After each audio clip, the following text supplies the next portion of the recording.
Chemistry की दुनिया में आप सबका स्वागत है। आज हम लोग डिस्कस करने वाले हैं पीरियोडिक टेबल के उस इम्पोर्टेंट टॉपिक को जो सभी स्टूडेंट के लिए हमेशा एक चैलेंजिंग रहा है।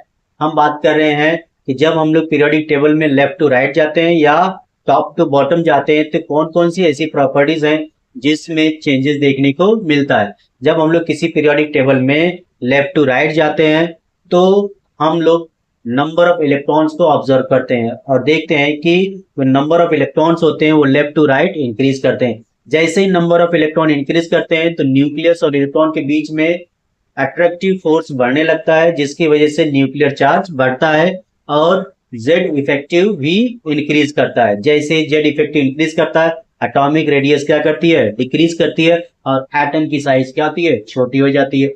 एटम की साइज छोटी होने पर उसकी जो इलेक्ट्रॉन नेगेटिविटी है बढ़ जाती है और इलेक्ट्रॉन और न्यूक्लियस के बीच में अट्रैक्टिव फोर्स बढ़ जाता है, जिसकी वजह से इसका आयनाइजेशन पोटेंशियल या आयनाइजेशन एंथैल्पी क्या होता है, बढ़ जाता है।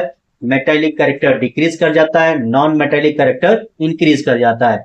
और जब हम लोग पीरियोडिक टेबल में टॉप टू बॉटम देखते हैं तो टॉप टू बॉटम जाते वक्त एक न्यू शेल का एडिशन होता है, जिससे एटॉमिक रेडियस बढ़ जाता है, न्यूक्लियर चार्ज क्या होता है, कम हो जाता है, इलेक्ट्रॉन नेगेटिविटी कम हो जाती है, इलेक्ट्रोपॉजिटिविटी बढ़ जाती है, इलेक्ट्रॉन आयनाइजेशन पोटेंशियल जो होता है वो भी कम हो जाता है। और ऐसे बहुत सी प्रॉपर्टीज हैं जो टॉप टू बॉटम जाते वक्त क्या करते हैं, चेंजेस होते हैं, या लेफ्ट टू राइट जाते वक्त पीरियोडिक टेबल में चेंज होते हैं।